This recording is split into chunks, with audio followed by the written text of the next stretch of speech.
안녕하세요. 시작은 간호사 시간의 모니입니다. 저는 IT 회사에서 마케터로 일하고 있습니다. 안녕하세요. 시작은 간호사 시간의 함작가입니다. 저는 회사원이자 작가, 프리랜서, 그리고 전 간호사입니다.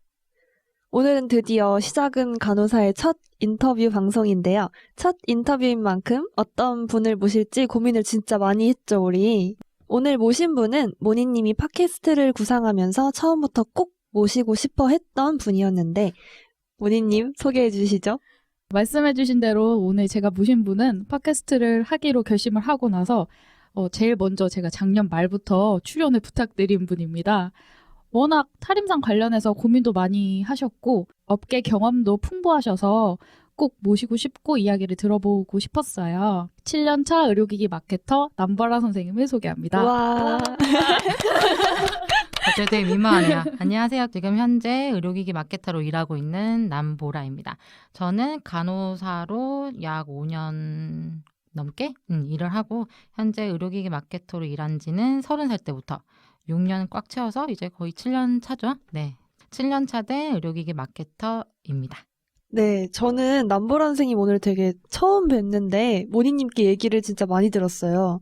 저도 브런치를 통해서 모니님하고 처음 만나게 됐는데 두 분도 브런치를 통해서 처음 알게 되셨다고 들었어요. 아, 네. 제가 그 탈임상 교육을 진행하면서 어떤 분께서 브런치라는 그 플랫폼을 알려주셨고 플랫폼 안에서 탈임상 관련해서 검색을 하다가 모니님을 알게 됐어요. 그런데 글을 쭉 읽었는데 너무 독특한 캐릭터고 그쵸? 어째 보면 탈임상 하게 된 계기가 너무 솔직히 쌈박한 거예요. 그래서 이분에 대해서 좀 궁금하다 싶어서 저도 되게 얌전하게 메일을 보냈어요. 응원한다고.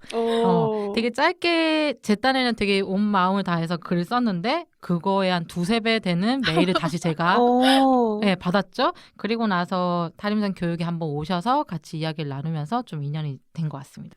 그래서 그때 저는 선생님께서 우연히 제 글을 보시고 메일을 주셨었는데 되게 응원한다고 하시면서 탈임상 교육을 하시고 그리고 의료기기 마케터로도 그때 한 5년 차, 6년 차로 일하고 계실 때라서 제가 이제 브런치를 처음 쓴 이유도 너무 외롭고 이제 선배나 이제 같이 하는 사람들이 있었으면 좋겠다라고 글을 쓴 거였는데 그게 딱 이제 선생님이 저희 니즈에 딱 맞는 선배. 그래서 제가 바로 메일도 드리고 다른 선생님들도 도움을 많이 받으실 수 있겠다 싶어서 제가 브런치에도 글 쓰고 혹시 저한테 연락 같은 거 하셔가지고 잘 모르겠다 이렇게 얘기하시는 분들 있으면 제가 꼭 추천을 드리거든요. 한번 들어보셔라. 제가 아주 좋아하는 선생님이시고요. 아유, 감사합니다. 듣다 보니까 저도 궁금한 게 엄청 많아져가지고 얼른 인터뷰 시작해볼까요? 네, 그럼 공지 먼저 안내드리고 의료기기 마케터 남보라 선생님의 탈임상 스토리 한번 같이 얘기 들어보도록 하겠습니다. 시작은 간호사 시간은 매주 월요일에 업로드됩니다. 시간은 팟빵, 아이폰 팟캐스트, 유튜브, 네이버 오디오 클립을 통해 청취하실 수 있습니다. 시작은 간호사 브런치 인스타그램에서 팟캐스트 비하인드 스토리 및 방송 공지를 확인하실 수 있습니다. 시간에서는 여러분의 사연을 받습니다. 헬로시간 HELLOSIGAN @gmail.com으로 사연을 보내주세요. 간호사 공감 스토리, 탈간호 관련 궁금증, 그 밖의 각종 고민 사연 등 모든 이야기를 환영합니다. 좋아요, 구독, 하트 날려주시는 여러분 사랑합니다. 이제 인터뷰 본격적으로 시작해 보도록 하겠습니다. 첫 번째는 선생님께서 의료기기 마케터가 된 그 커리어의 과정이 궁금한데요. 로컬 병원부터 대학병원까지 병원도 여러 군데 다니셨고 의료기기 회사도 여러 군데 다니시고 계속 이직을 하시면서 커리어를 되게 탄탄하게 다지셨어요. 처음에 어떻게 의료기기 마케터가 되셨고 그 뒤에도 어떤 과정을 거쳐서 지금까지 이어오셨는지 조금 더 자세히 말씀해 주시면 도움이 될 것 같아요. 저 같은 경우는 일단 의료기기 마케터가 많이 없어서 아마 저를 좀 섭외를 해주신 것 같은데 저 말고도 되게 스펙을 많이 쌓으신 경험을 많이 쌓으신 분들이 좀 있을 거라고 생각해요. 그런데 제가 여기 와서 인터뷰를 응하게 된 거는 되게 고생을 좀 많이 하면서 초반에 이렇게 안 해도 되는데 뒤늦게 수습하면서 고생을 더 많이 한 케이스라서 여러분들은 전혀 그렇게 안 살았으면 해서 하는 마음이 좀 있어서 이야기를 좀 해드리려고 합니다. 저는 어쩌다 보니 좀 간호대를 간 케이스였어요. 솔직히 따져서 아버지께서 추천해 주셨어요. 돈 많이 버니까 일로 가라고. 지금은 아버지께 매우 매우 감사드립니다. 왜냐하면 제가 만에 하나 건축학과나 쪽 갔었으면 당연히 우리 몽이도 지금 건축 일하기 때문에 몽이는 남편분이시죠? 아 그렇죠. 몽이 남편입니다. 되게 뭐 말이 잘 됐긴 했겠지만 아마 취업을 하기가 되게 힘들었을 거예요. 맞아요. 그리고 워낙에 건축 쪽은 페이 자체가 되게 낮습니다. 근데 간호대는 페이 자체가 높고 또 서울 상경을 할 수 있는 또 기회를 주셨어요. 네가 간호대를 가면 서울에 가서 혼자 살 수 있다. 저는 그게 제 인생의 거의 목표였어요. 서울 혼자 살기. 저도요. 네, 집을 뛰쳐나오기. 약간 이거에 대해서 로망이 좀 많이 커서 그렇게 해서 흑심을 가지고 간호대를 왔던 것 같아요. 그 전까지만 하더라도 간호사란 직업에 대해서 솔직히 1도 생각을 해본 적은 없었어요. 그런데 실습을 하면서 임상에 대한 두려움이 좀 많이 커지고 그러면서 또 어느 정도 만족하는 부분도 좀 있긴 했는데 두려움이 점점 앞서더라고요.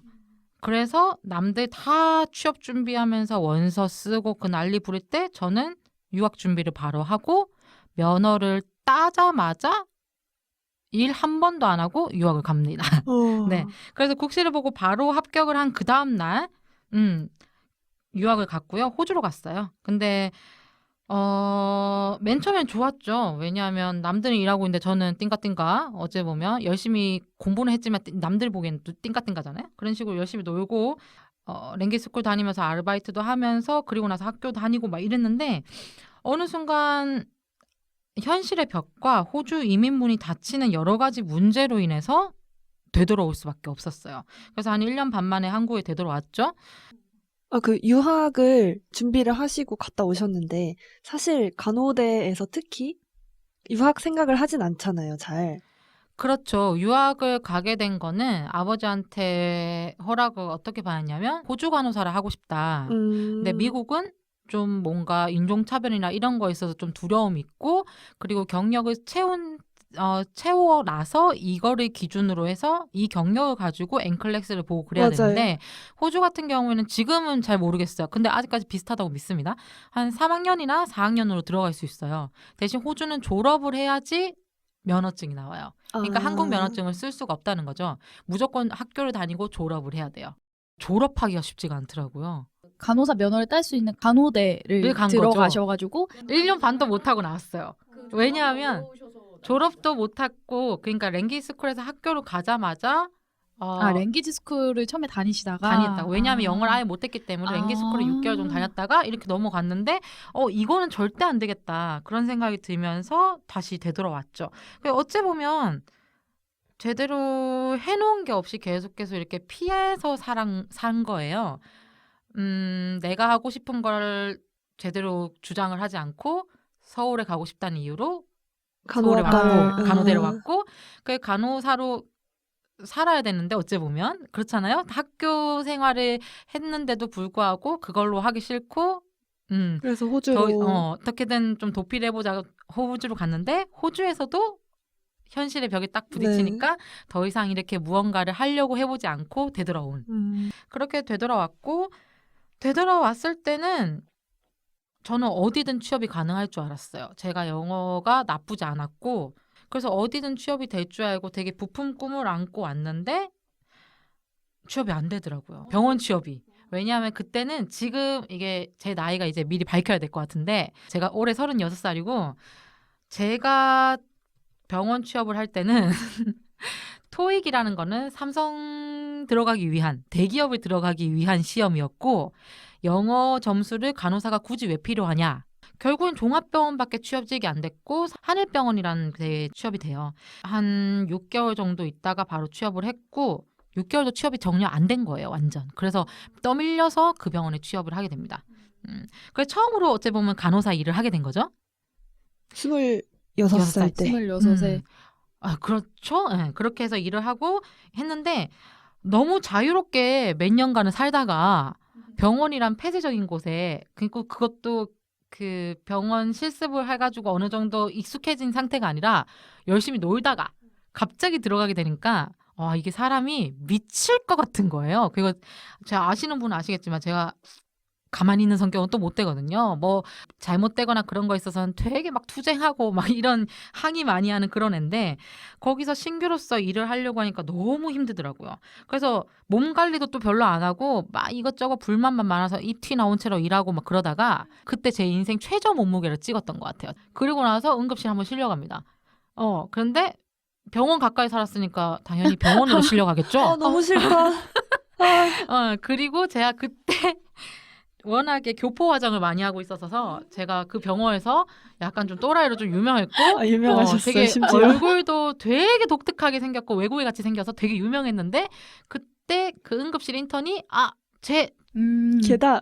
개다 그러면서 그 우리 주치의를 불렀어요. 우리 OS 담당. 주치의를 그래가지고 계셨어요. 네, OS 있었죠. 그 OS 주치의가 병동에다가 알려주게 됐고 병동 선생님들이 저 미친년 뭐 이렇게 욕하긴 했겠죠 아마도. 그러면서 수 선생님이 저 입원 수속을 하러 오셨어요. 그때 주말이었는데 기억나는 게 저희 어머니 아버지는 이 일을 모릅니다. 어머. 왜냐면 제가 웬만하면 얘기 안 하거든요. 얘기를 듣는데 간호사들이 생각하는 거의 최악의 시나리오 아니에요? 그렇죠. 그러니까. 그때 그렇게 해서 결국에는 그만두고 결국은 그렇게 해서 그만둬요. 그때 너무 행복하더라고요.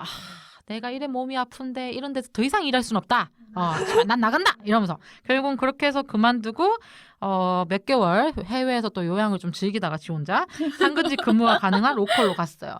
로컬로 가게 된 계기는 일단은 교대 근무가 너무 하기 싫었어요. 1년 반 동안 난 이 정도 했으면 됐다. 내가 1년은 채우지 않았냐? 약간 이런 마음이 좀 있어서 그래서 상근직을 하면서 나는 공부를 좀 해야겠다. 많이 생각하는 그런 루트를 정말 그렇죠. 로컬 다니면은 공부하면서 뭐 또 다른 게 생각이 나겠지? 그렇죠. 이게 있겠지? 이렇게 많이 생각하잖아요. 그래서 모든 사람들은 다 비슷한 생각을 해요. 저 또한 그랬습니다. 그렇게 해서 공부를 하고자 로컬에 갔는데 일단은 로컬 갈 때도 너무 돈이 없는 상태로 빨리 취직을 해야 돼서 페이를 제대로 확인을 안 하고 갔어요. 어머. 여기서 저의 완전 빅 미스테이크가 진짜 심각한 실수를 저지르는데 그렇게 해서 한 달에 한 150 찍혔나? 근데 여러분 그때만 하더라도 이제 아이폰이 이제 나오고 있는 시대예요. 지금 되게 예전입니다. 이때만 하더라도 벌써 10년 가까이 됐으니까요. 그렇게 해서 로컬에 가서 일을 했어요. 근데 초반에는 너무 좋더라고요. 이게 인간의 삶이다. 내가 9시에 출근하고 7시에 퇴근하고 이 빙시 같은 게 7시 퇴근하는 것도 문제인데 그쵸. 근로시간을 따지고 보면 1시간 점심시간은 근로시간으로 포함을 안 해주는 건데 이 빙시가 이것도 모르고 너무 행복해요. 9시 출퇴근 이러면서 결국에는 그 병원에 들어가요. 그래서 한 6일 근무를 하는데 처음에는 몰랐어요. 6일 근무가 이렇게 힘든지. 진짜 힘들죠. 3교대가 더 편하던데요. 저는 솔직히. 그러니까 제가 원래 체력이 워낙에 좋고 잠이 별로 없는 케이스라서 저거는 상근직이 더 힘들어요. 왜냐하면 근무표만 잘 받으면 나이트하고 3오프하고 이브 이러면 저는 무조건 여행 갔다 올 정도로 체력이 좋은 케이스였으니까. 더 거기다가 문제였던 거는 아까 얘기했던 돈. 한일병원에서도 기본적으로 한 230대 하더라도 벌써 한 10년 전이에요. 그래도 일단은 230과 150은 어마어마한 차이예요. 갑자기 월급이 확 줄어드니까 딱 3, 4개월 지나고 나서 이거는 못하겠다. 이렇게 사는 거는 워라벨이 아니다. 워라벨은 돈이 있어야 워라벨이다. 맞아요. 이 그지 같은 이런 워라벨은 하고 싶지 않다. 약간 이런 생각이 들어서 결국에는 그때 제 인생의 전환점이 되는 그런 시간이 좀 오기 시작했어요. 그때 곰곰이 생각을 해봤어요. 제가 그때 26살 후반인가 7살인가 그때쯤이었죠. 내가 언제까지 이러고 살아야 되는가? 내가 필요한 최소의 돈은 얼마인가? 나는 30대 때 뭘 하고 있을까? 저는 그게 제일 걱정되더라고요. 맞아요. 조만간 2구가 딱 찍힐 게 보이는데 2구 때도 별 뭔가가 없으면 내 30대는 존망한다. 내 30대는 망하겠구나. 약간 이런 생각이 마구 들면서 막 소름이 확 끼치는데 아, 너무 공감돼요. 선생님 지금 말씀하시는 게 딱 저희 니들 나이잖요. 때, 그렇죠. 저희가 지금 20대 후반이니까 현타 맞았을 때 그 시기에 저희도 퇴사를 했고 맞아요. 네, 그리고 지금 돈이 없는 것도 비슷하고 특히 저도 저지만 함 작가님도 지금 고민이 많거든요. 너무 그래서 많죠. 지금 옆에서 계속 한숨을 지금 계속 쉬고 있는데 아, 저는 그냥 너무너무 공감되고 이런 시기가 다 좀 비슷하게 온 것 같아서 뭐 한숨밖에 안 나오네요. 그렇죠. 생각보다 간호사는 돈을 많이 주는 직종 중에 하나예요. 맞아요. 그러니까 이거를 반박하시는 분이 많을 텐데 나와봐야 좀 아는데 이거는 진짜 나와봐야 알 수 알고 있어. 일단은 객관적으로 따졌을 때 3년제 졸업에다가 학점 끄적끄적하고 스펙 1도 없는 나한테 많이 주는 직업은 간호사였던 거예요. 근데 그때는 그렇게 생각을 못했죠. 왜냐하면 내 코가 완전 정수리에 꽂혀 있었고 나는 뭐든지 다 할 수 있는데 이것들이 나를 방해한다. 약간 이런 생각으로 가득했거든요. 그래서 일단 그때 제 미래에 대해서 곰곰이 생각을 좀 해봤어요. 그렇게 해봤을 때 저는 간호사도 간호사지만 내 미래에 내가 좋아하는 직업으로 살고 싶은 생각이 너무 컸어요. 근데 문제는 바보 같은 게 그 내가 원하는 직업이 뭔지는 잘 모르겠는 거예요. 그건 당연하죠. 근데 당연하지 않지. 그게 그렇죠. 어쨌든 따지고 보면 우리는 무조건 간호.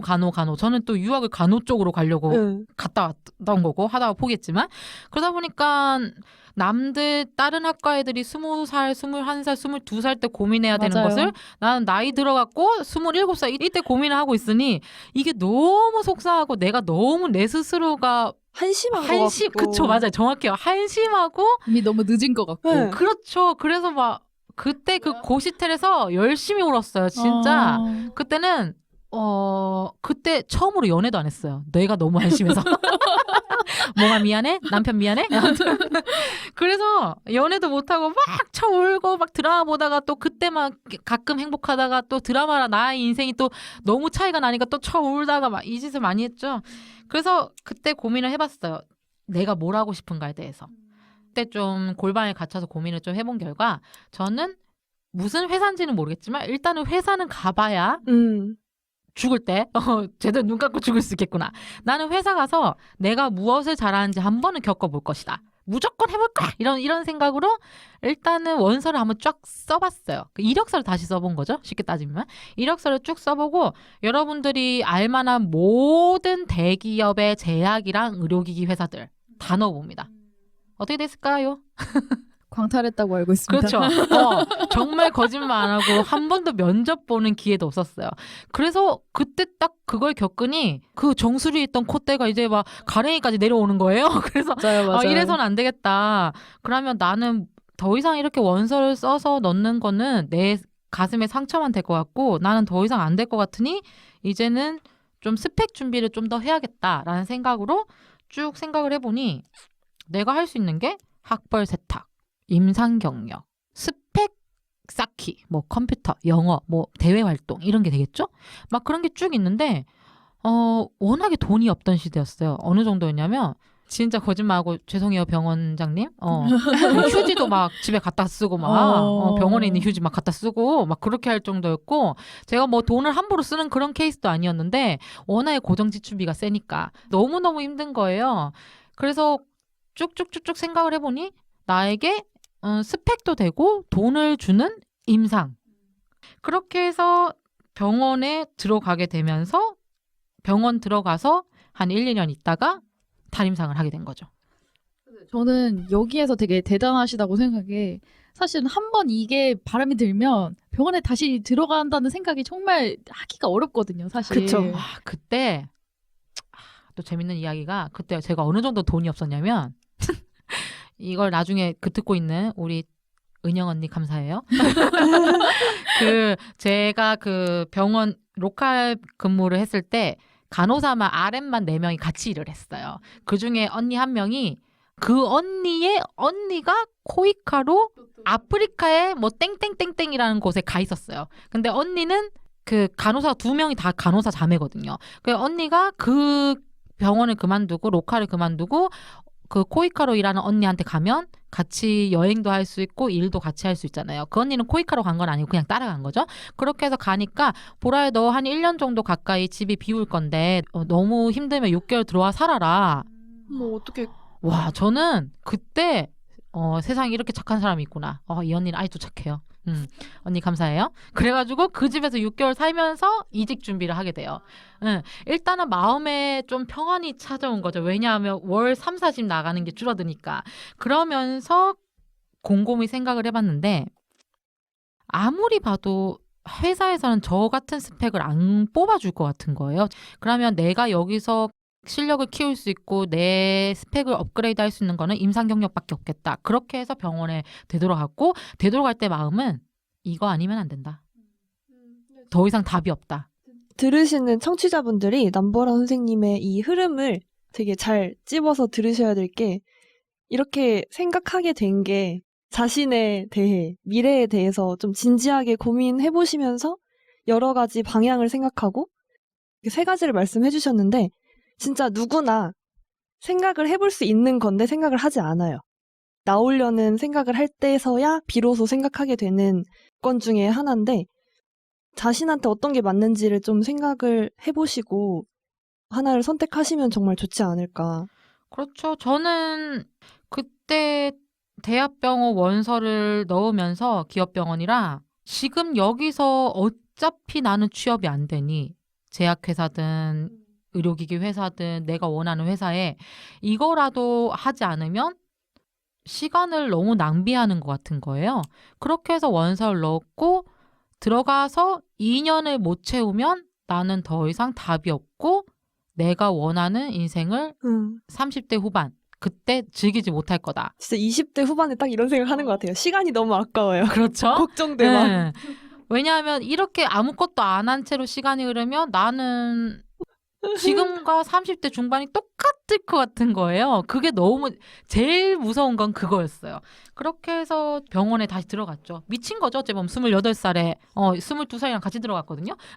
그때는 그거 말고는 답이 없었어요. 그래서 이제 병원을 다니시면서 2년 좀 넘게 다니셨다고 했고 그러면서 또 나오실 생각을 하시면서 준비를 또 하셨잖아요. 그렇죠. 그런데 물론 임상 경력이 있어서 약간은 유리하고 채워지는 것들이 있긴 했지만 쉽지는 않거든요. 사실 경력이 있는 것만으로는. 이제 첫 회사를 들어가셨을 때 어떻게 준비하셨는지 또 그런 과정들이 어땠는지. 그렇죠. 2년 반 정도 일했죠. 고려대에서 일했어요. 고대. 그렇죠. 거기서 일하면서 진짜 재밌었어요. 근데 솔직히 사고를 너무 많이 쳤어요. 심할수도 몇 번 썼고요. 간호부도 많이 불려왔고 수원 선생님은 저를 정말 미워했고요. 그렇죠. 그런데 인생 살면서 제일 재밌었던 거는 솔직히 고대에서 일했을 때는 제일 재밌긴 했었어요. 그렇게 다니면서 탈임상 준비를 했었어요. 왜냐하면 어차피 저는 병원 다녔던 게 스펙을 위해서 다녔던 거였고 제가 28살에 들어갔기 때문에 30살 딱 됐을 때 안 나오면 나는 이제 큰일 난다. 왜냐? 탈임상이라는 게 나이가 되게 중요해요. 나이가 너무 들어 보이면 너 곧 결혼할 거잖아. 이렇게 해서 취직이 안 되고 너 곧 애 낳을 거잖아. 이렇게 해서 취직이 안 되고 제가 그걸 알기 때문에 준비를 미리 해놓은 거죠. 그래서 초반에 딱 들어갔을 때는 취업 준비를 못했고요. 왜냐하면 임상 겪는다고 정신이 없었고 그때 또 팀너싱이어서 예전에 일했던 종합병원의 그 펑셔널이랑은 좀 차이가 있었어요. 근데 그래서 한 6개월 남았을 때 준비를 했죠. 그 6개월 동안 토익 890. 이거는요. 미리 말씀드리자면 제가 IELTS 6.5긴 한데 토익은 딱 한 번 보고 그냥 890 나오길 더 이상 안 봤어요. 충분하죠. 사실. 그리고 오픽 어드밴스드 로우 제일 높은 거죠. 그리고 컴퓨터 자격증 한 3개 따고 그리고 그 외 자격증들 뭐 수료증 같은 거였죠. 프레젠테이션 스킬, 커뮤니케이션 스킬, 문서 작업 관련, 그리고 시그마 6 시그마 뭐 이런 것들 있거든요. 그런 거에 대해서 미리 준비를 했고 임상 경력도 큰 병원, 누구나 알만한 고대 병원이잖아요. 거기서 2년 넘게 있는 상태여서 이제는 자신감이 좀 뿜뿜했어요. 그래서 내가 이력서를 진짜 끼깔나게 썼단 말이죠. 이 정도면 붙을 수 있다. 이래가지고 이직 준비를 딱 하고 그리고 돈도 준비를 좀 많이 해놨어요. 왜냐하면 아무리 내가 내 딴에는 이력서를 잘 썼다고 했고 내 딴에는 스펙을 잘 정리했다고 했지만 또 갑작스럽게 또 취업이 안 되거나 이래 돼버리면 돈에 의존할 수밖에 없어요. 맞아요. 그렇죠. 돈도 한 2천만 원 넘게 좀 준비를 해놨어요. 1년 동안 취업이 안 될까 봐. 여러분 들으셨죠? 제가 맨날 돈돈 하는 이유가 있습니다. 왜냐하면 한 달에 들어가는 고정 지출비 곱하기 12개월. 거기 그러니까요. 플러스 내가 여행 갈 돈 플러스 맞아요. 알파. 이렇게 해야 됩니다. 무조건 여러분 한 달에 돈이 100만 원이 들어간다 그러면 1200이면 되겠네. 개소리입니다. 안 됩니다. 2000은 모아놓으셔야 돼요. 왜냐? 너 시험 뭐 토익 한 번에 900점 딸 수 있으세요? 못 따시잖아요. 그러면 5번은 보고 6번을 보고 7번을 봐야 되는데 그럼 곱하기 7번 곱하기 4만 원. 그럼 벌써 30만 원 가까이 깨집니다. 돈도 모아놨겠다. 이력서도 이제 끼깔난다. 이제 준비 출격 빰 하려고 했는데 생각보다 취업이 너무 안 되는 거예요. 이게 병원 퇴사하시고 본격적으로 하신 거예요? 아니면은 퇴사하고 있습니다. 그러니까 준비만 이제 마지막 막바지에 하셨고 그러고 진짜 이제 원서를 내고 하신 그렇죠. 거는 원서를 내고 한 거는 퇴사를 지금 아직도 기억나는 게 2월 달인가 그만두고요. 3월 달 한 달 내내 뉴저지에 사는 내 동생한테 가 있다가 거기서 거의 한 2, 3주 넘게 좀 놀다가 되돌아와서 그때부터 다른 자격증을 따면서 원서를 넣기 시작한 거예요. 그렇게 해서 원서를 쭉 넣었는데 이제 레벨별로 들어가요. 큰 기업들, 제약회사나 뭐 이런 것들 쭉쭉쭉쭉 넣었죠. 또 광탈. 와, 내 거 읽어보지도 않는 것도 있었어요. 막 그래서 자존심이 너무 상하는 거예요. 그렇지만 어떡해요? 저의 현 주소가 그렇다는 걸. 이걸 제대로 파악하고 나서 그러면 그거보다 조금 사원수가 더 적은 곳을 집어넣죠. 또 광탈. 그러니까 너무 속상한 거랑 짜증나는 거예요. 왜냐하면 내가 이렇게 2년 반 동안 개고생을 하면서 준비를 했는데도 이전처럼 광탈된 거랑 지금 광탈된 거랑 너무 똑같다. 어떻게 나한테 인생이 이럴 수가 있나. 이때 진짜 많이 울었어요. 그래도 어떡해요? 돈은 없고 이때 병원으로 되돌아가면 끝난다는 걸 알기 때문에 절대 되돌아갈 생각 없었고 더 작은 회사들로 쭉 넣어봐요. 그러다가 하나 걸립니다. 걸렸다. 처음은 아니었고 그때까지 원서 넣었던 게 한 100군데 가까이 되는 것 같아요. 왜냐하면 그때는 공고 분석을 못하고 어떤 회사가 어떤 게 좋고 이런 걸 전혀 모르잖아요. 지금은 매우 그걸 잘 알고 있어서 나중에 말씀드릴 거지만 탈임상 교육에서 공고 분석하는 걸 되게 잘 도와드립니다. 그런데 그때는 이 회사가 저 회사 같고 저 회사가 이 회사 같고 이 업무가 저 업무 같고 그냥 제약회사나 의료기기 회사에다가 간호사 우대면 그냥 무조건 다 쑤셔 넣었어요. 여러분 이 집 많이 하시죠? 이러면 큰일 납니다. 그렇게 쑤셔 넣다가 결국엔 하나 걸렸고 그 회사에 면접을 보러 갔죠. 아직도 기억나요? 면접은 무슨 1시간 반을 보더라고요. 혼자 계셨는데요? 네.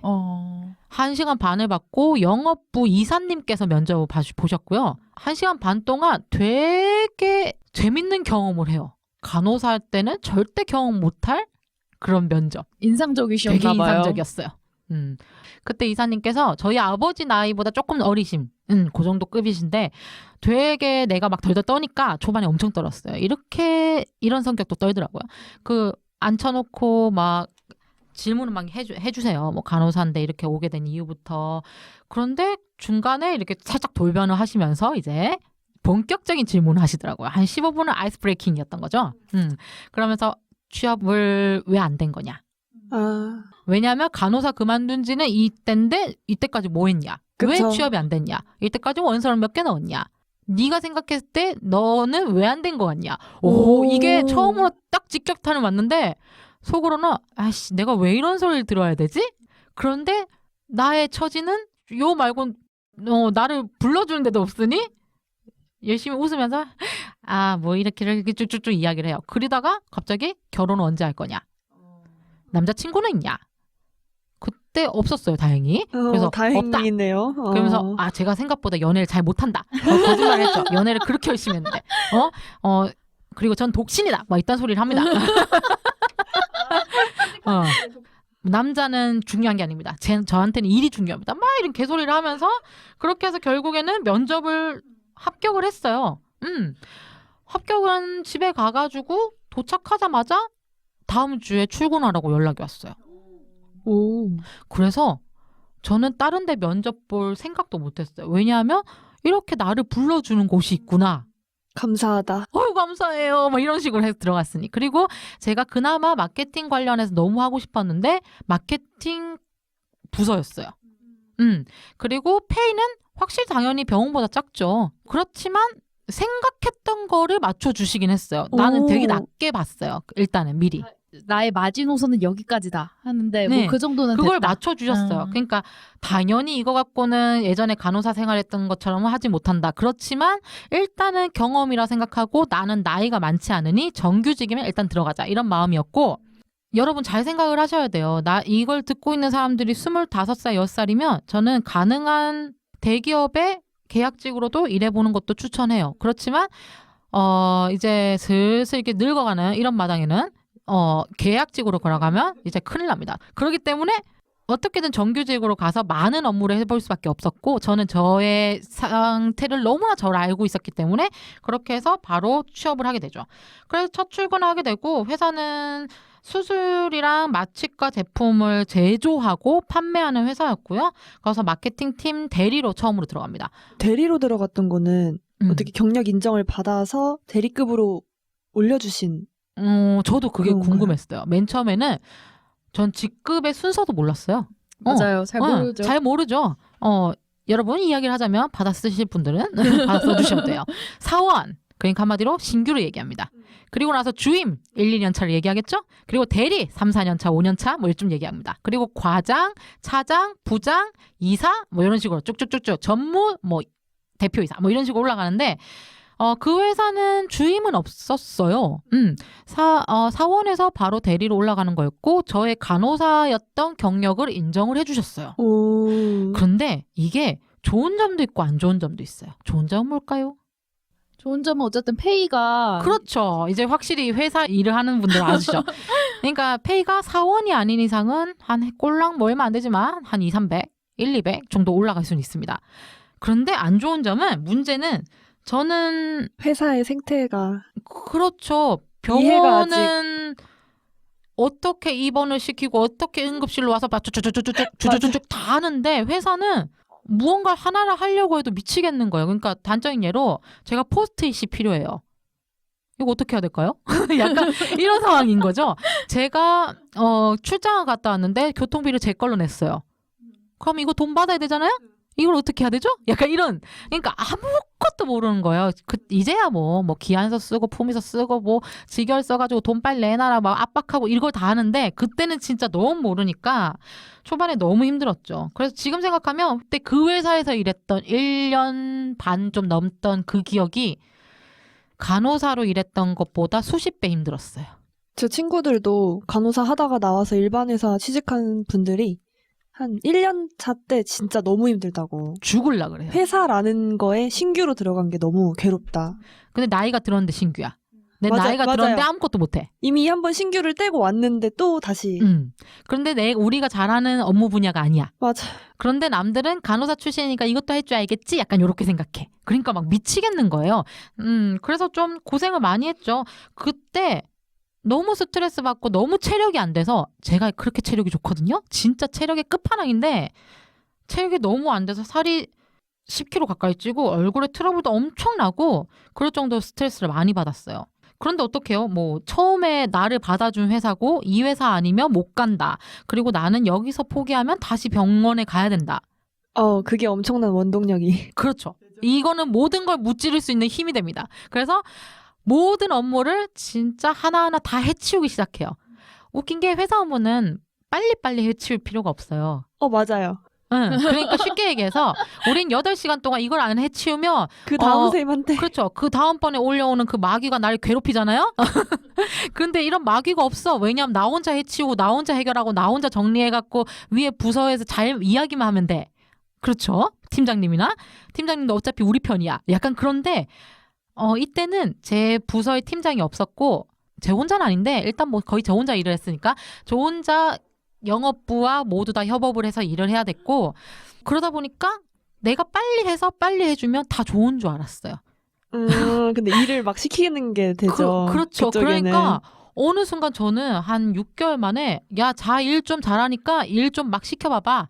야 우리가 쟤를 키워보자 이러면서 영업부에서 저를 미친 듯이 하드 트레이너로 계속 키우는데 웃긴 게 저는 그걸 또 좋아했어요. 어머 나를 필요로 하는구나 이러면서 막 저 이거 얼마 전에 모니님한테 들은 적 있는 것 같아요. 어머 내가 이렇게 도움이 네. 되네 막 이러면서. 병원이 아닌 곳에서 그렇죠. 나를 찾아주는 사람들이 이렇게 많구나. 근데 그때 그 시기가 되게 중요해요. 왜냐하면 성장할 그때 수 업무를 있는. 빡 배울 수 있거든요.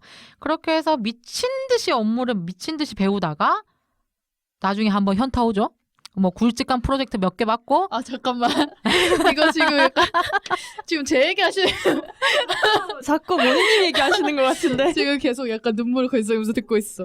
그러면서 그때 우리 남편이 몽이를 만납니다. 그 몽이가 그때 정서적 지지를 얼마나 잘해주시던지 무슨 간호사였어요.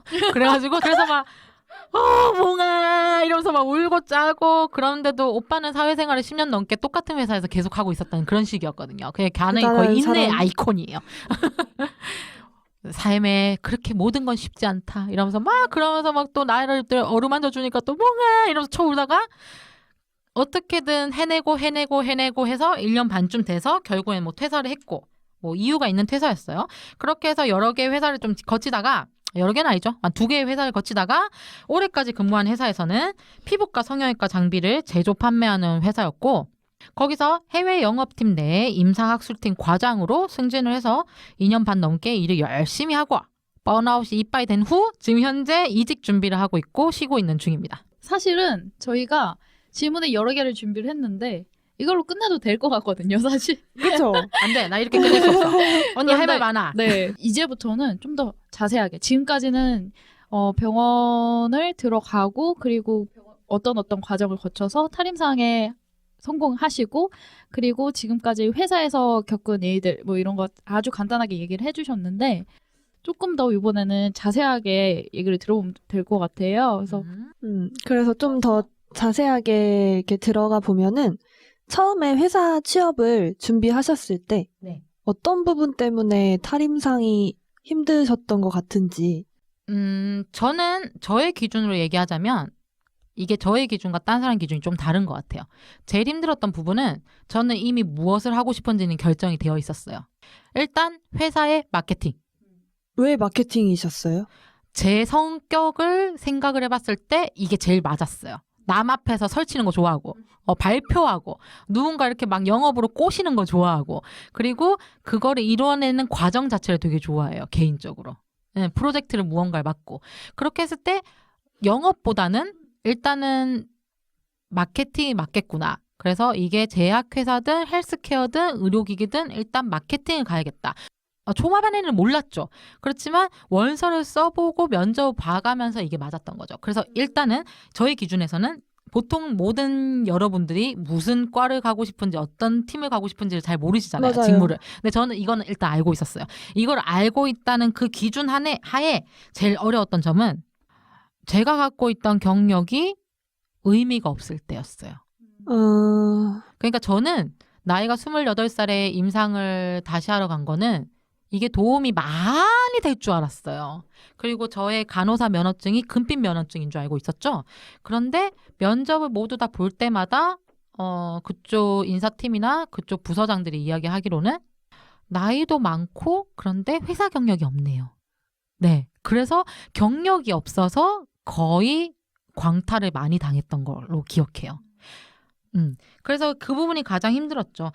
잘 생각을 해보면 간호사로서는 우리는 되게 경력직이에요. 어디든 써먹을 수 있어요. 뭐 하물며 뭐 그냥 혈압 재는 것도 프로페셔널하게 할 수 있죠. 근데 잘 생각을 해보면 마케팅하는 부서 그리고 의료기기 회사에서 굳이 간호사를 뽑을 이유가 있을까요? 우리는 되게 오해를 많이 하는 게 간호사 면허증이 있는데 이걸 왜 못해? 할 수는 있죠. 그렇지만 회사 입장에 생각을 해보세요. 굳이 간호사를 왜 뽑아요? 그럴 바에는 마케팅 잘하는 애들 뽑으면 되지. 어린 애들. 맞아요. 어리고 말 잘 듣는 회사 경력 있는 애들. 그런데 나이도 많이 들어서 간호사 뭐 직전 연봉이 막 5천이야. 그런데 마케팅 경력이 1도 없어. 이렇게 따지면 회사에서는 이 사람을 뽑을 필요가 없는 거예요. 근데 저는 그 생각을 못한 거죠. 제가 하고 싶었던 분야는 굳이 경력이 중요한 분야가 아니었는데 저는 나이가 들고 임상 경력을 많이 채운 거예요. 그래서 취업이 안 됐던 게 있었던 것 같아요. 제가 궁금한 게 그러면 만약에 지금 와서 생각했을 때 다시 대학병원에 가지 않고 네. 그냥 그때 어디든 그냥 작은 회사라도 네. 좀 더 준비해서 들어갈 걸 이런 생각이 드세요? 그거는 아니에요. 맨 처음에는 그러니까 첫 번째 회사 다닐 때는 그 생각이 좀 많이 들었어요. 내가 시간 낭비한 게 아닌가? 라고 생각을 했는데 지금 생각하면 저는 대학병원의 팀너싱 그리고 대학병원의 그런 체계? 여러분들은 뭐 병원 체계가 다 그지 같다고 얘기하잖아요. 병원 체계가 그지 같다면 회사 체계는 정말 똥통이에요. 병원만큼 체계가 잘 되어 있는 곳은 1도 없어요. 간호만 할 수 있게 그렇죠. 딱 집중할 수 있게. 생각보다. 우리는 뭐 우리가 뭐 인턴 잡혀야 돼. 아니 그런 자질구레한 거 쓸데기 없는 거 필요 말고 인턴 잡. 진짜 체계가 제대로 잡혀 있는 거는 전 대한민국 병원이라고 봐요. 그 아무튼 그런 체계를 배울 수 있는 곳에서 일을 했다는 거를 저는 큰 장점으로 생각해요. 대신 이거를 좀 어렸을 때 했어야 됐다. 이게 제일 후회되는 거예요. 그러니까 로컬 경력이 없었어야 되는 거예요. 솔직히 따지면 로컬 경력이 없고 그때 대학병원 간호사 경력이 있었어야 되는 거예요. 그 이유는 저는 36살로 회사에서 제가 근무를 할 수 있는 거는 얼마 안 남았다고 봐요. 그런 얘기 많이 하시죠? 대기업 가면 몇 살 있다 금방 잘린다. 뭐 이런 얘기 많이 하시잖아요. 대기업뿐만 아니라 중소기업도 비슷한 게 회사에서는 정말 능력제예요. 뭐 제가 능력이 없다고 그러는 게 아니라 여자는 남자애보다는 약간 그러니까 일할 수 있는 직업적 수명이 어느 정도 한계가 있단 말이죠. 그렇게 따지면 제가 아무리 일을 잘해서 뭐 부장, 이사급으로 올라간다 하더라도 50살 이전에는 마무리가 될 거예요. 저의 생각은. 그리고 여자가 그렇게 올라가기도 쉽지도 않고요. 진짜. 생각보다 여자 과장 이상이 별로 없습니다. 왜냐하면 다들 결혼하고 아기 낳고 그러면 경력 단절이 되니까. 그렇다 보니 그때 만에 내가 의료기기 회사나 이쪽 업계에서 직업적 수명이 다 했을 때 저는 무엇을 할 수 있을까? 저는 제 성격상 일 못하면 죽거든요.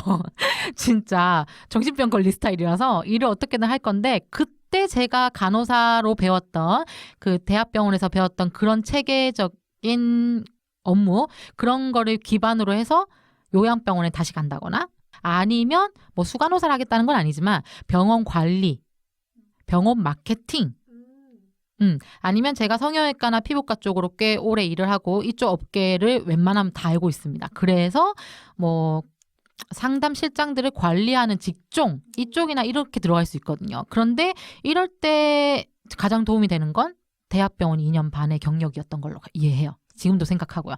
그래서 저는 그때 28살에 갔던 거를 후회하진 않아요. 후회하진 않아요. 대신 만에 하나 다시 되돌린다. 그러면 종합병원에서 한번 현타 받고 그만두고 나서 몸을 추스리고 그때 대학병원 갔어야 되는 게 맞는 거죠. 솔직히.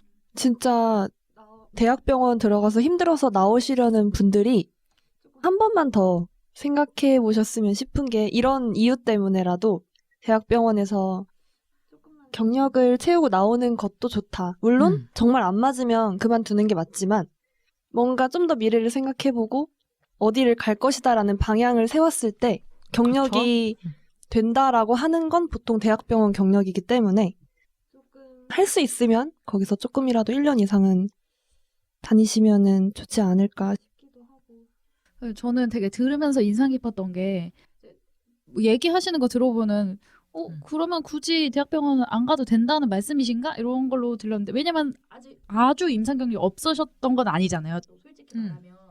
그런데 정말 나중까지 생각을 하시고 이거를 어떻게 접목할지도 벌써 그 설계가 되어 있다는 게 그거는 간호사 말고 그 마케팅 쪽으로 업무를 좀 3, 4년 차 넘게 했을 때 그때 든 생각이에요. 그러니까 나의 시간이 마냥 헛된 것만은 아니었다. 그쵸. 그때 든 생각인 거죠. 초반에는 그런 생각을 1도 하지 못했죠. 저는 정말 하나하나 다 부딪히면서 깨달음을 얻은 스타일이신 것 같아서. 그렇죠. 어떻게 또 보면. 로컬 경력이 지금 와서야 그렇게 생각이 되지만 그 시간이 없었으면은 또 절대로 그렇죠. 대학병원에 맞아요. 가고 그거를 아예 생각도 못 하셨을 것 같아요. 돈의 소중함 네. 매우 중요합니다. 여러분 워라벨은 돈이 있어야지 워라벨이 되는 거고요. 다시 한번 강조. 돈이 없으면 워라벨 따위 1도 없어요. 내 인생에 이렇게 퍽퍽한데 어떻게 삽니까? 매 에피소드마다 제가 돈 얘기했는데 오늘은 선생님께서 해주시니까 너무 좋네요. 돈이 진짜 중요해요. 정말. 그러면 지금까지는 첫 회사의 취업이 뭐 때문에 어려웠다 이런 거를 얘기를 해주셨는데 네. 반대로 첫 회사의 취업에 성공할 수 있었던 이유는 뭐라고 생각하세요? 첫 회사에 성공할 수 있었던 이유라. 그거는 그 회사가 저를 뽑아줘서겠죠? 아니, 그렇죠. 따지고 보면. 네. 그때 제가 타율이 진짜 낮았어요. 정말 원서를 이빠이 썼는데도 불구하고 저를 안 뽑아주고 서류 광탈된 곳만 해도 어마어마했거든요. 첫 회사가 저를 뽑아줬던 이유는 그 회사는 간호사의 특성? 습성? 이런 걸 되게 잘하는 회사였어요. 간호사로 근무했던 분들이 많이 있는 회사였나요? 마케팅 부서는 다 간호사만 뽑았어요. 이제 간호사를 선호하는 회사였기 때문에 선생님이 이제 들어가실 수 있었던 그렇죠. 거겠죠? 네. 네, 그리고 국내 영업팀이랑 같이 일을 했었고 국내 영업팀과 마케팅 협업을 할 때는 어느 정도 간호 쪽, 그러니까 병원 생리를 아는 애를 뽑아야 되기 때문에 마케팅 부서에 그때 총 부장까지 해서 3명이 있었는데 일단 부장은 나중에 들어왔기 때문에 치우고 그러면 한 명은 간호 쪽은 아니었어요. 그냥 보건학과 쪽이었어요. 그러면 무조건 한 명은 간호사로 뽑아야 된다. 그런데 그 한 명이 TO가 난 지 꽤 오래됐었고 빨리 안 뽑히는 상황이었고 그러다 보니 저를 급하게 또 뽑기도 했죠. 그리고 영어가 되는 간호사를 뽑았어야 됐어요. 막 논문부터 시작해서 출장 가거나 이런 일이 좀 그때부터 해외 수출과 이런 거를 좀 생각을 하고 있었던 회사였기 때문에 영어가 됐었고 그리고 간호사 출신이고 그리고 제가 면접 때 영어로 인터뷰를 그냥 초반부터 질렀어요. Hello, this is... 뭐 바로 이렇게 자기소개를 영어로 막 질렀고 시키지도 않았어요. 그냥 질렀어요. 그렇기도 했고 제가 영업 이런 데도 거부감이 별로 없었고 그러다 보니 영업이사한테는 되게 딱 맞는 그렇죠. 지원자였던 거네요. 이게 영업도 하겠네? 약간 이렇게 도와도 주겠네? 이런 생각으로 하다 보니 어떻게 제가 뽑혔던 걸로 기억해요. 그냥 딱 실력이 있으시니까. 아니요. 이거는 실력은 아니죠. 왜냐하면 경험이 아예 없는데 그 사람들은 저한테 투자를 한 거죠. 얘는 가리킬만 하다. 이런 식으로 생각을 했겠죠. 이게 실력이라기보다는 약간 그동안 준비해왔던 게 잘 운때랑 잘 들어맞았다? 이런 생각이 들어요, 사실. 저는 언어적인 것도 결국에는 능력이자 실력이라고 보기 때문에 그럴 수도 있겠죠. 그걸 어필도 잘 하셨던 것 같고요. 그냥 할 줄 알아요가 아니라 바로 들어가자마자 지르셨던 게. 그렇기보다는 이거는 객관적으로 저를 따져봐야 되거든요. 너무 저를 이렇게 높일 게 아니라 지금 생각하면 그 회사가 생각했던 스펙과 제가 필요했던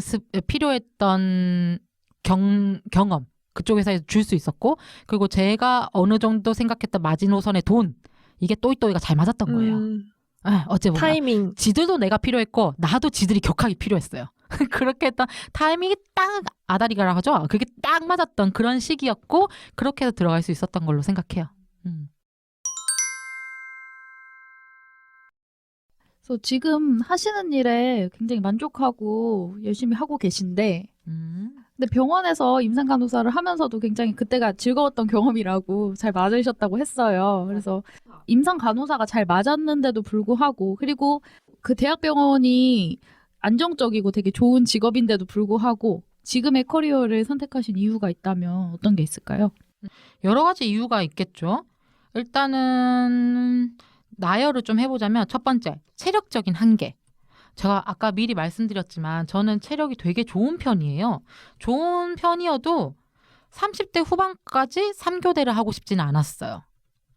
그렇다고 해서 상근직을 한들 주 5일 근무는 너무 힘들고 찾을 수가 없는 상황이고 주 6일 근무밖에 없었는데 그런 별 의미가 없다고 생각을 했죠. 그리고 두 번째, 직급에 대한 보상 그리고 차별점에 대한 부분. 그러니까 직급에 따라서 차별점이 좀 있었으면 좋겠다. 그러니까 한마디로 회사 같은 경우에는 뭐 사원, 주임, 대리, 과장 이런 식으로 어느 정도 좀 차별이 좀 되어 있고 차이가 좀 있고 직급별로 해야 되는 주요 업무도 좀 다르기도 해요.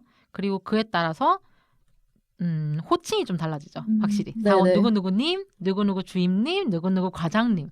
근데 간호사 같은 경우에는 책임 간호사로 해봤자 별 일만 많잖아요. 뭐 돈을 더 주는 것도 아니고 이것들이. 그리고 수간호사가 되는 거는 뭐 3,000명 중에 꼴랑 15명?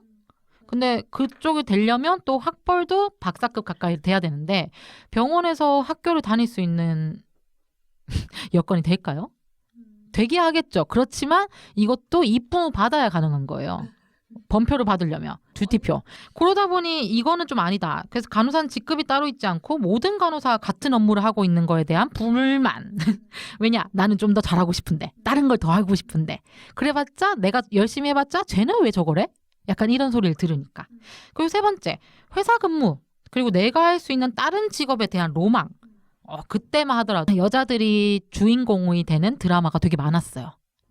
근데 막 다 커리어 우먼이야. 겁나 이뻐. 그리고 막 또각구도 막 뼈작구도 막 신고 다니면서 핸드백 딱 메고 다니면서 막 메일 확인하면서 막 뭐 애들이 막 과장님 이렇게 하면서 막 따라다니는 그게 너무 해보고 싶은 거야. 별 쓸데기 없는 생각인 걸 지금 과장이 된 저는 알지만 그때는 그게 내가 살면서 저 짓 한번 해봐야 되는데 막 그런 생각이 드는 거죠. 그리고 그 중에서도 특히 마케팅 업무를 좀 해보고도 싶고요. 그리고 마지막으로 결혼 후에 나의 안정된 생활. 당연히 뭐 간호사 생활하면서 안정된 생활을 하시는 분들도 있어요. 그리고 뭐 간호사 부부도 꽤 많고요. 저는 되게 응원합니다. 그리고 대단하다고 생각해요. 그렇지만 이거는 저의 가치관이 좀 다른 거예요. 저는 그게 싫었던 거예요. 간호사 일하는 건 좋은데 내가 내 남편을 만나서 결혼했을 때 남편이 퇴근할 때 내가 출근하고 그리고 잘못하다가는 아예 2, 3일 동안 볼 수도 없고 그게 너무 싫어서 그러면 죽기 전에 한 번쯤은 다른 직업을 해보자. 그렇게 해서 탈임상을 생각하게 된 거죠.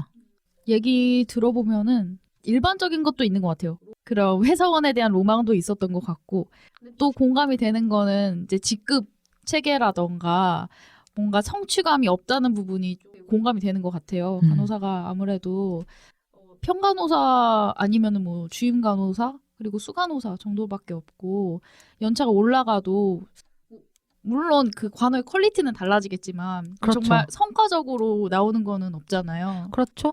뭐 3년 차가 되면 프리셉터를 하는데 프리셉터를 한다. 그러면 몇만 원 더 주는 것뿐만 아니라 그 밑에 있는 애들을 키워야 되는데 그게 내 일을 하면서 키우는 거잖아요. 그래, 내가 만회하나? 내 일을 쉬게 하고 그 애만 딱 본다. 그러면 퀄리티 있게 애를 키울 수 있고 애들을 태울 의미도, 그러니까 못된 년들은 다 태우겠지만 태울 만한 그런 시간도 없고 하나하나 차근차근 내 새끼 보듯이 그렇게 할 수 있는데 그것도 아니고 그냥 그런 거에 대해서 좀 신물이 좀 났던 것 같아요. 그렇게 병원에 나와서 첫 회사를 가셨는데 네. 근데 또 첫 회사에서도 굉장히 2년 동안 다니시면서 힘드셨다고 했는데 많은 분들이 이렇게 탈임상 하고 병원을 나오면 편할 것이라고 생각을 하시고 좀 이것보단 낫겠지라고 생각하시는데 사실 그렇지가 않잖아요. 네. 네. 그래서 제가 뭐 2부에 말씀을 드리지만 탈임상 교육 때 항상 얘기하는 게 첫 번째, 생각보다 병원은 아름다운 곳이다. 두 번째, 일하는 건 존나 다 역 같다. 약간 이런 얘기를 많이 합니다. 왜냐하면 저는 병원 뛰쳐나오면 이 세상이 되게 막 꽃길만 펼쳐지는 줄 알았어요. 근데 아까 말씀드렸다시피 첫 회사의 2년은 내 인생에 제일 힘들었지만 겁나 보람된?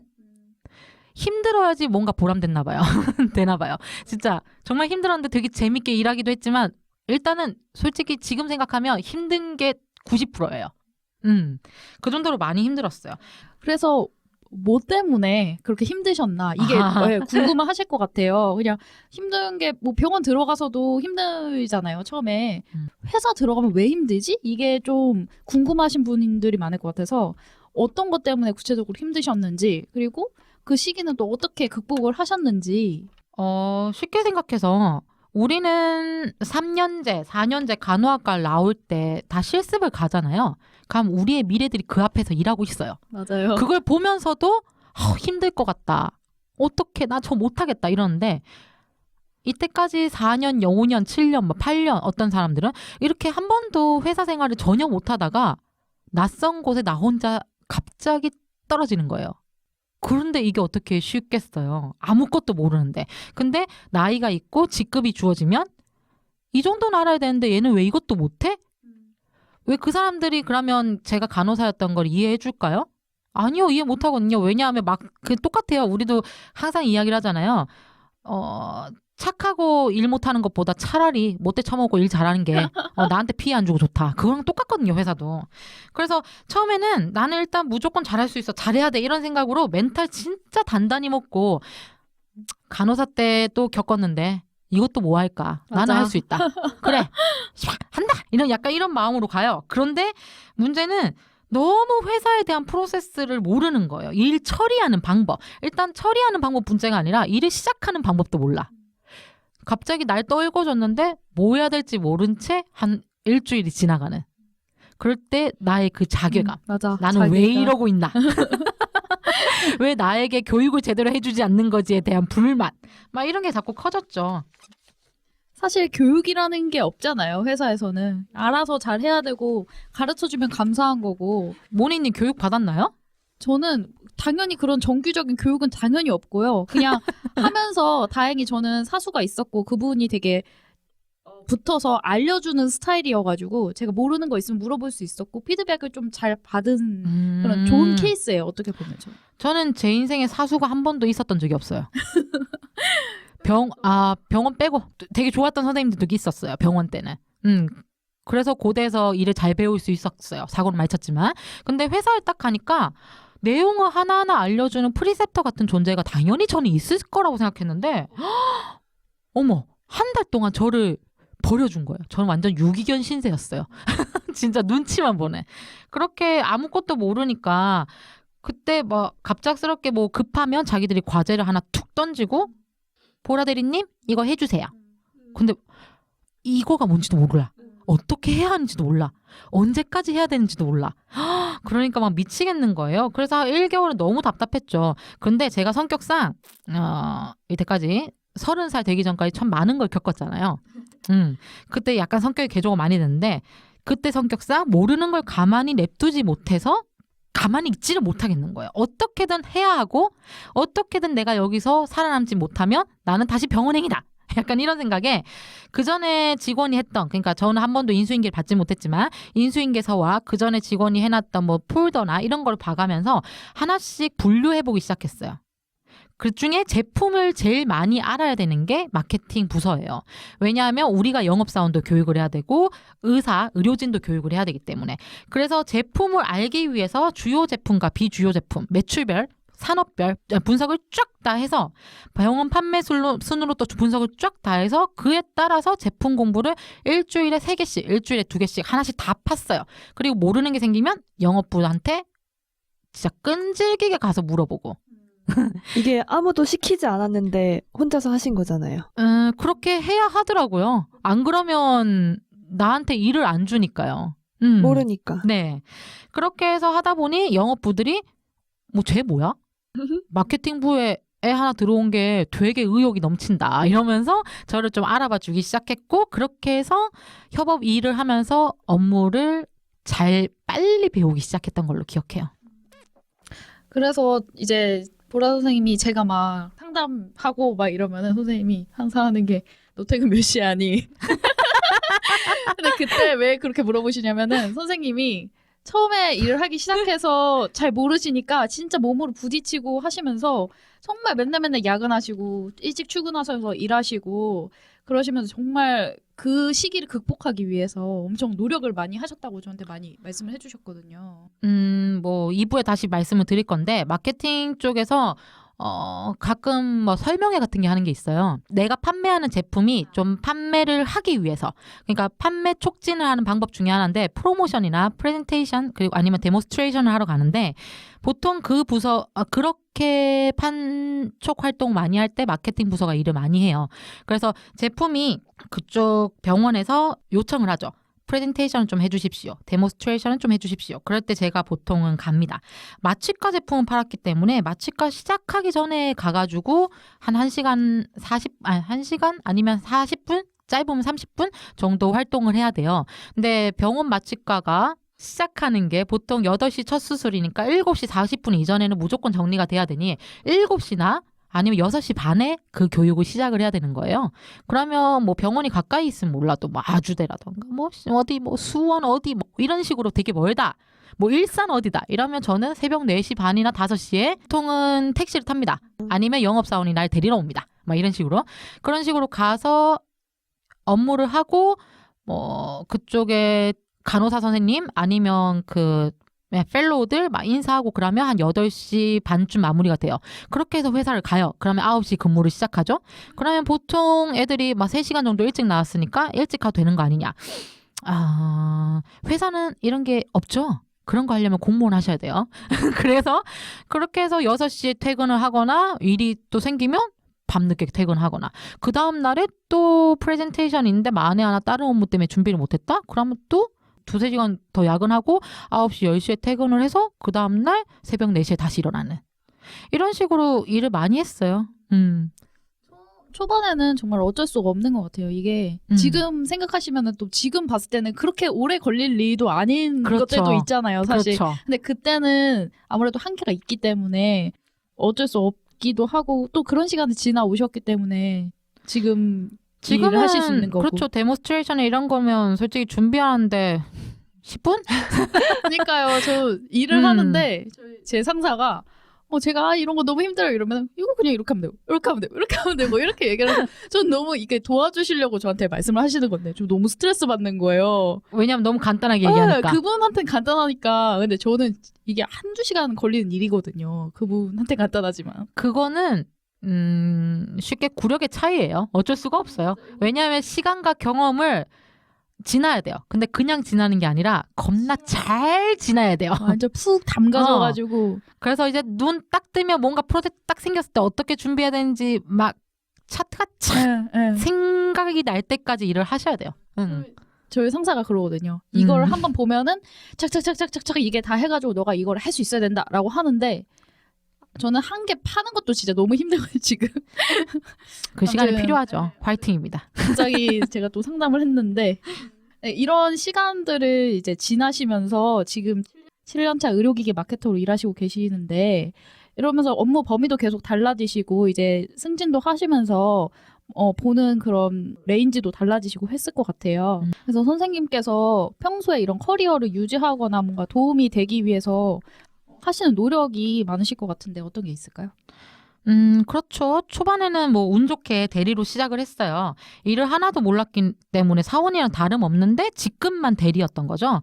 그렇게 시작을 하고 지금 현재 과장 3년 차일 때 마무리하고 이제 새로 이제 이직 준비를 하고 있는데 마케팅이라는 업무에 집중을 하셔야 돼요. 제가 하고자 하는 업무에 집중을 하셔야 돼요. 저는 지금까지 첫 번째, 두 번째, 세 번째 회사가 다 마케팅이었어요. 마케팅 안에 다른 여러 가지의 업무가 있긴 하지만 전체적인 마케팅을 다 해왔고 그래서 마케팅 관련해서 경험이랑 스펙을 많이 쌓으려고 해요. 마케팅이라는 건 뭐 제품 팔기 위해서 기획, 가격 결정, 판촉, 영업을 위한 모든 일련의 과정을 다 정리하고 수행해보는 거를 얘기를 하거든요. 그렇기 때문에 어떤 업무보다 뭐 다양한 업무를 해야 된다고 생각을 해요. 그래서 업무를 위해서 많이 사용되는 프로그램은 무조건 잘 다룰 줄 알아야 합니다. 그래서 요즘에는 뭐 기본 엑셀 같은 거는 거의 완전 마스터가 되셔야 되고요. 엑셀로 데이터 분석 막 이런 것도 많이 하고 있고 포토샵 일러스트레이터 관련해가지고 인강도 요즘 듣고 있고요. 지금 제가 쉬면서 좀 공부를 좀 많이 하고 있죠. 그리고 프로젝트 매니지먼트. 원래 PM 업무를 많이 해왔지만 조금 더 보다 효율적으로 보다 섬세하고 정확하게 업무를 하기 위해서 PM 관련해가지고도 인강을 좀 듣고 있어요. 그리고 지금 이전 회사도 다 해외 영업부 속 안에 있는 마케팅 쪽 과장이었기 때문에 영어를 쓰는 일이 많아요. 그리고 마케팅은 국내 영업을 하더라도 논문을 읽거나 이런 식으로 일을 많이 해야 되기 때문에 영어가 거의 필수입니다. 그래서 영어 공부도 꾸준히 하고 있는 편이에요. 사실 간호사로 일을 한다면 들어갈 땐 어렵지만 그게 이제 정말 3년, 5년 이렇게 지나게 되면은 본인이 정말 원해서 뭐 전문 간호사가 된다든지 이런 커리큘럼을 들어가지 않는 이상은 그렇죠. 그냥 뼈 때도 사실 일은 다 할 수 있거든요. 그런데 회사에서 일을 하려면은 정말 뭐 철밥통 이런 것 아니면은 정말 끊임없이 노력하고 선생님께서도 그래서 지금도 계속해서 노력하고 계신 것 같아요. 그렇죠. 간호사로 일하면 이거는 뭐 간호사를 비하하는 게 아니라 솔직히 제가 간호사 일을 계속 했었으면 고대는 로테이션이 별로 안 되는 병원 중에 하나이기 때문에 그냥 2, 3년 초반에 1, 2년 개고생하고 한 2, 3년부터는 이제 어느 정도 일 익숙해지는 시기라고 생각하고 5, 6년 차 때 되면 맨날 나오는 단어는 아우씨 지겨워. 왜냐하면 5년 내내 똑같은 거 계속 받고 똑같은 거 계속 하고 가끔씩은 코피가 되게 반가워요. 새로운 거 배운 느낌이어서. 막 그럴 정도로 선생님들이 그렇게 하셨어요. 그 말인즉슨 뭐 공부를 하면 좋죠. 그렇지만 굳이 안 해도 자기 업무에 있어서 철저하게 다 할 수 있는 정도의 실력이 돼요. 몇 년 차가 계속 똑같은 걸 하기 때문에. 근데 회사는 직급이 올라갈수록 똑같은 걸 하는 게 아니에요. 관리를 많이 하게 되고 책임과 판단을 많이 내리게 되고 그러다 보니 공부를 안 하면 도태가 되고 승진이 안 되죠. 이게 가장 크죠. 승진이 안 된다는 말은 돈이 나오죠. 돈을 안 준다는 말이죠. 그렇기 때문에 보통 많은 분들이 탈임상 하시면 뭐 야근도 안 하고 워라밸 챙기면서 뭐 돈도 어느 정도 받을 거고 뭐 공부도 별로 안 해도 되고 이렇게 생각을 하시는데 이쪽으로 오시면 아유야 여성은 경쟁의 끝판왕입니다. 맞아요. 생각보다 간호사가 되게 편안한 삶이에요. 근데 뭐 또 비교하자면 끝도 없어요. 왜냐하면 이쪽은 이쪽대로 힘들고 저쪽대로 힘들거든요. 저희가 지금까지 긴 시간 동안 남보라 선생님과 함께 병원 임상 간호사 시절부터 7년차 의료기기 마케터가 되시기까지 탈임상 과정을 한번 이야기해봤어요. 저는 이 이야기 처음에 듣고 참 신선하고 선생님 되게 대단하시다고 생각했는데 지금 들으시는 청취자분들도 어떻게 느끼실지 저랑 비슷하게 느끼실지 궁금합니다. 다음 에피소드에서는 본격적으로 남보라 선생님과 함께 의료기기 마케팅 직무에 대해서 파헤치는 시간을 가져볼 건데요. 의료기기 마케팅에 관심 있고 그쪽으로 취업을 생각 중이신 분들이 있으시다면 다음 화를 꼭 들으셨으면 좋겠어요. 현업에서 선생님이 근무하고 계시기 때문에 의료기기 마케터로 일하려면 어떤 스펙이 필요한지 그리고 실제 어떤 업무를 하는지 그리고 어떤 분께 이런 업무가 잘 어울리는지 자세히 말씀드릴 테니까요. 다음 화도 많이 기대해 주셨으면 좋겠습니다. 네, 그럼 시작은 간호사 여기서 마치겠습니다. 시간은 여러분의 탈임상, 탈간호, 탈병원을 지지합니다.